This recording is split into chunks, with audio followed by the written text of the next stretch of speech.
sa ulan sa imong craft sa atong cultural tradition. Uh, I built this Noah's Ark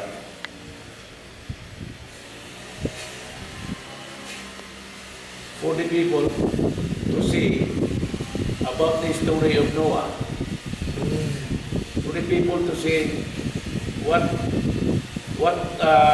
form was the Ark of Noah. Because the people do not know, some people do not know about the form of Noah's Ark.